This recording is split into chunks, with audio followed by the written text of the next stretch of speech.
고유한 표현이 나옵니다. 11장 1절에 내 떡을 물 위에 던져라 이렇게 나오는데, 내 떡을 물 위에 이렇게 제목을 정했습니다. 내 떡을 물 위에. 어떤 성경은 이 본문을 두고 투자할 때 쓰는 그 성구로도 쓰기도 합니다. 넓은 의미에서는 투자할 때 쓰는 하나의 방법론으로도 이렇게 성경이 제시한다고 볼 수 있겠습니다. 그리고 좀 더 넓은 의미로 볼 때는 우리의 인생을 이렇게 살아야 되지 않겠는가 하는 교훈도 주고요. 결국은 우리가 천국에 가서 누릴 상급을 이 땅에서 이렇게 쌓아야 되지 않겠는가 하는 교훈도 받을 수 있습니다. 저는 좀 가깝게 지금 당장에 저 지구 건너편에 있는 튀르키예 그리고 시리아, 여기에 지금 큰 환난을 당한 이웃들, 멀리 있는 이웃들에게 이 말씀이 전해지기를 바라는 마음으로 오늘 이 말씀을 들고 섰습니다. 일단 11장 1절의 그 내용을 우리가 보면 약간 의아한 표현이 나옵니다. 너는 내 떡을 물 위에 던져라. 여러 날 후에 도로 찾으리라 라고 말씀하셨습니다. 떡을 물 위에 던지면 어떻게 되나요? 못 먹죠. 그리고 여기서 말하는 떡이라 함은 사실 빵입니다. 밀가루로 만들어진 빵입니다. 이걸 물 위에 던지면 사르르 분해돼가지고 녹아서 가라앉거나 떠내려가거나 그렇습니다. 그런데 이것이 여러 날 후에 도로 찾게 된다라고 이렇게 말합니다. 이 문구를 쓴 사람은 세계에서 가장 지혜로웠던 왕 솔로몬이 쓴 문장입니다. 그래서 그 사람에게 주신 하나님의 특별한 지혜가 이러한 명문장을 만들어냈습니다. 그래서 이것을 읽는 데에는 우리가 조금 더 면밀히 그리고 좀 더 지혜롭게 바라보아야 할 필요가 있습니다. 떡을 물 위에 던지는 것은 그 자체로는 사라지는 일이죠. 이 떡은요. 마치 우리의 선행이나 투자가 이렇게 보인다라는 교훈을 주는 것 같습니다. 마치 우리가 누군가에게 선행을 이렇게 딱 베풀 때, 특히 이제 돈을 우리가 줄 때, 또 물질로 이렇게 도울 때, 이것은 마치 그냥 물에다가 빵을 훅 던지는 것 같은, 그래서 그냥 버리는 것 같은 그런 모습을 보여준다는 것입니다. 그런데 그렇게 내 입장에서는 얘가 다시는 돌아오지 않을 것 같은 그러한 이 선행을 했을 때 그것이 오랜 후에, 여러 날 후에 돌아온다라고 교훈을 합니다. 저는 어쩌면 이 오랜 후, 여러 날이란 것이 우리가 몸을 벗고 천국에 들어갔을 때 그 오랜 후는 아닐까 하는 그런 생각도 해봅니다. 하나님의 지혜를 받은 솔로몬이 이렇게 쓰면서 하나님께서 우리에게 선행을 베풀 때 이런 마음을 가지고 베풀도록 교훈하신 것 같습니다. 보통 우리가 선을 행할 때는 약간의 자기 명예 영광심 이런 것들이 있습니다. 내가 이만큼 했어 라고 하는 자부심도 있고요. 또 보람도 있습니다. 또 어떤 경우에는 그것이 자기의 권력이 되거나 권리가 되기도 합니다. 내가 이렇게 이 사람한테 선을 베풀었으니까 이 정도는 대해도 돼라고 하는 무의식 중에 권리감이라고 해야 되겠죠? 권리감이 생기기도 합니다. 그러나 선을 베풀 때는 마치 이러한 마음가짐으로 물에다가 빵을 던지듯이, 물 위에다가 내 떡을 던지듯이 그렇게 하라 하는 교훈으로 저는 받아들여집니다. 그 다음에 2절에 보면은 7에게나 8에게 나눠줄지어다 라고 이렇게 어떻게 하는지 그 방법도 제시합니다. 이제 이 2절을 읽어보니까 빵을 물 위에다 던져라, 그래 물고기 밥을 던져줘라, 뭐 이런 식으로 말씀하신 게 아니었음을 이제 깨닫습니다. 7 혹은 8 사람에게 나누어 주는 일을 말하는 거였구나 라고 깨닫습니다. 어떤 성경은 이것을 투자할 때 분산 투자해라 라고 이렇게 아예 번역을 해버린 그 성경도 있습니다. 그래서 투자할 때는 한 곳에 다 몰아서 하지 말고 여러 군데, 한 7군데에다 그렇게 나눠서 해라. 보통 우리 저축할 때에도 통장을 한 여러 개 만들어서 나눠가지고 저축을 해라, 이런 식으로 일반적으로 교훈을 주듯이 이렇게 하기도 하는데요. 어떤 주석에는 이것이 많은 사람들에게 도움을 주어라 라는 교훈으로 가르치는 분도 있습니다.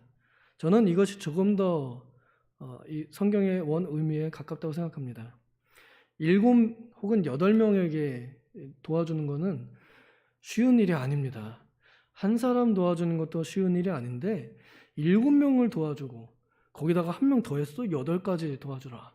이것은 도와주는 것에 있어서 누구를 더 이렇게 도와줄 일이 있을 때 7명까지면 내가 충분한데 8명까지는 안 되겠다, 이게 아니라 내가 7까지도 도왔으면 8명까지도 충분히 도와줄 마음을 먹어라, 이러한 교훈을 주는 것 같습니다. 그래서 누구에게든지 아끼지 말고 기꺼이 도와주라 하는 교훈으로 7에게나 8에게나 이런 문장이, 이 말씀이 우리에게 교훈을 줍니다. 무슨 재앙이 땅에 임하는지 네가 알지 못함이니라 그랬습니다. 땅에 어떠한 재앙이 임하는지, 땅이 어떻게 그렇게 크게 흔들릴 것이었는지 우리 아무도 몰랐습니다. 그러나 저 지구 건너편에서는 땅에 큰 흔들림이 있어서 많은 사람들이 어려움을, 좀 말 못할 어려움을 겪고 있지요. 그런 이들에게 우리가 충분하다 생각하는 것이 아니라 이것도 도와주고 또 저것도 도와주고 해야겠다 하는 마음을 먹어라. 왜냐하면 그 재앙이 혹시 또 어느 날인가는 나에게도 올 수 있기 때문에, 그래서 내가 오늘 어려움을 당한 이들을 도와줄 때 나중에 내가 그와 같은 어려움을 당할 때 하나님께서 나도 도움을 받게 하셔서 내가 땅에 물 위에 빵을 버리듯이 했던 구제가 하나님께서 나에게 그렇게 갚아 주실 것이라는 원리를 저는 여기서 배웁니다. 3절에 보면은 그렇게 한 것이 헛되지 않다라는 것을 말하는 것입니다. 나무가 이렇게 한쪽으로 딱 쓰러져 있으면 그거 그대로 있지 않느냐? 우리가 빵을 물에다 던진 것이 다 사라지는 것 같지만 그러나 그것이 그대로 남아있다라는 말입니다.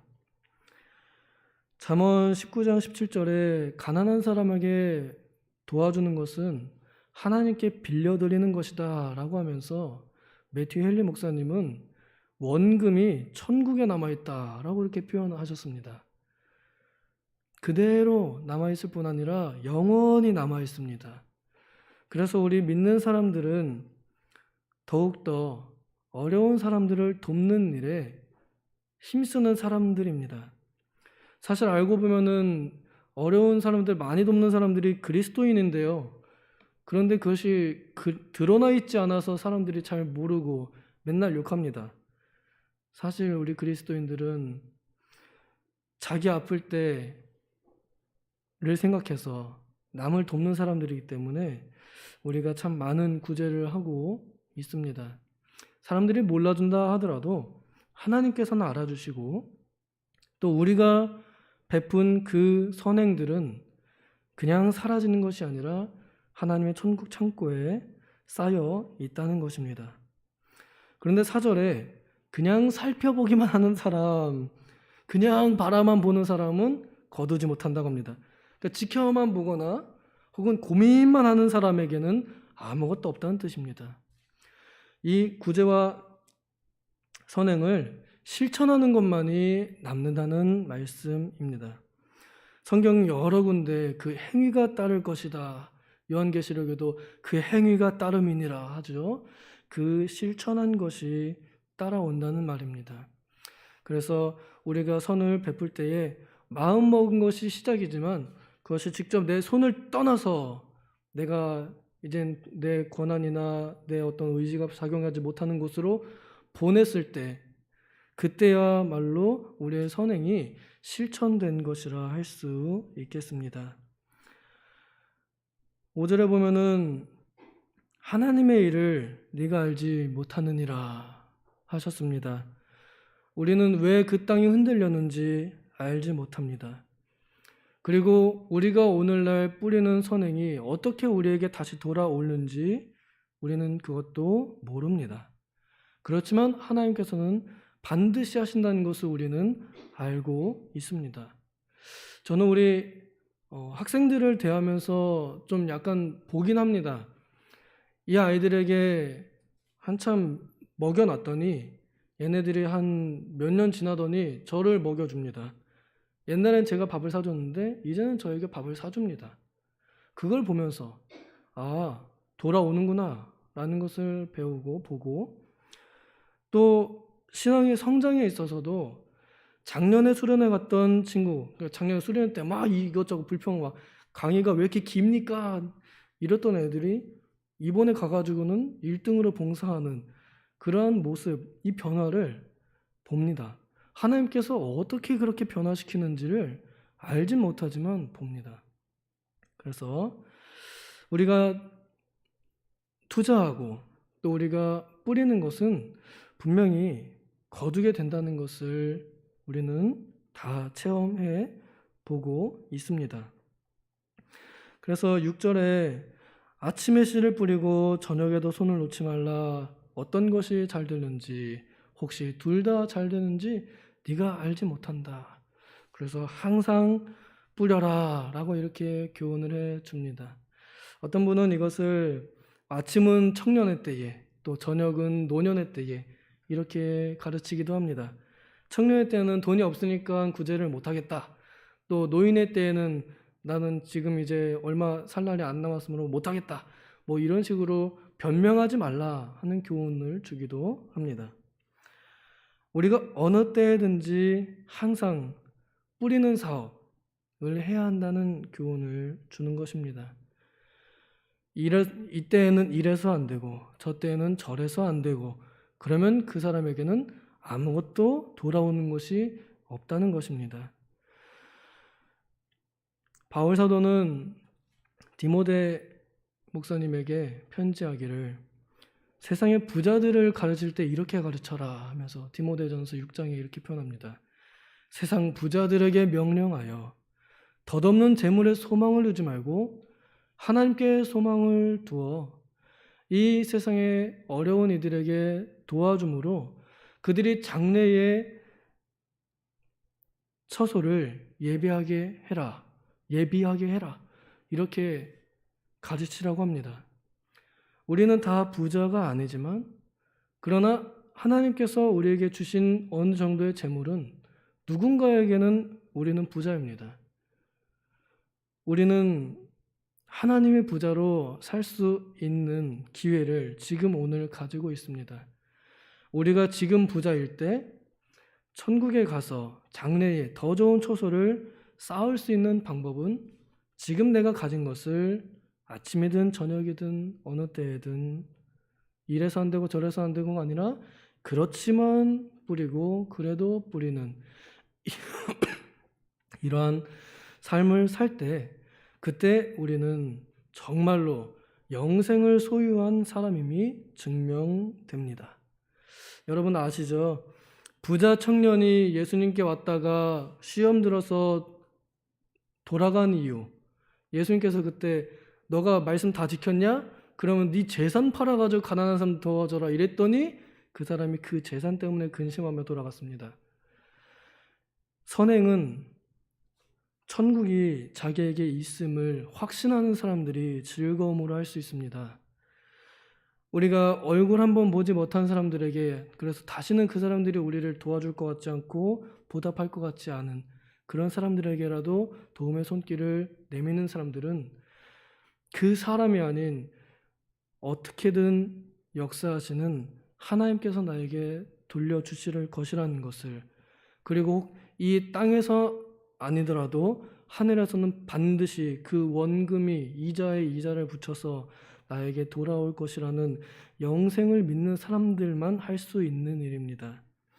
오늘 그 선한 구제와 선행을 베풀 수 있는 권한과 또 권리가, 특권이 우리 그리스도인들에게 있을진데, 그래서 허망한 기부가 아닌 소망 있는 기부를 할 수 있는 특권이 우리에게 있을진데, 이것을 우리가 그냥 바라만 보고 방관하고 고민만 하다가는 지금 힘들어 지친 이들에게 가 닿지 못할 것입니다.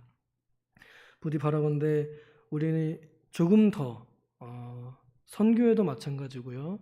또 전쟁통에 있는 여전히 우크라이나도 마찬가지고, 지금 이제 지진으로 환난에 쌓인 튀르키예 또 시리아, 이 어려운 이웃들을 위하여 우리가 가만히 있어서는 안 될 것입니다. 할 수 있는 한 우리가 방법이 여러 가지 있죠. TV에도 광고가 나오고요. 또 우리 교단 안에서도 또 뭔가 이렇게 움직임이 있다, 혹시 소식이 들려오면은 그때 잘 참여하고 또 기도해 주는 것도 중요할 것 같습니다.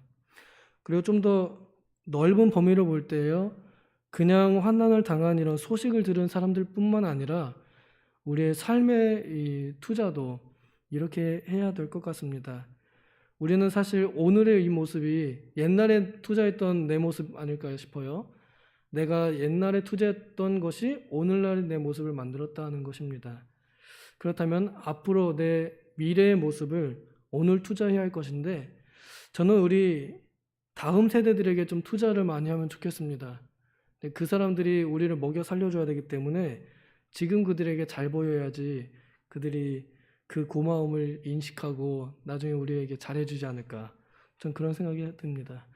부디 오늘 지금 내가 어디에다가 어떻게 내 빵을 던져야 할 것인가 지혜롭게 깊이 생각할 줄 아는, 그래서 미래를 잘 준비하는 성도님들, 우리 도봉 식구들 되기를 소망합니다. 기도하겠습니다. 하나님 아버지, 미래에 우리에게 어떠한 일이 있을지 우리는 알지 못하고, 또 하나님께서 우리에게 어떻게 되갚아 주시는지 그 방법을 우리는 알지 못하지만, 그렇지만 우리가 분명히 아는 것은 우리의 선행은 지쳐 낙심하지 않고 쓰러지지 않으면 반드시 열매를 맺는다는 것을 압니다. 주님, 오늘 우리가 지혜롭게 어떻게 내 빵을 물 위에 던져야 할 것인지 생각하는, 그리고 실천하여 정말로 하나님 말씀을 순종하는 우리가 다 되게 하여 주시옵소서. 감사드리며 예수님의 이름으로 기도하옵나이다. 아멘.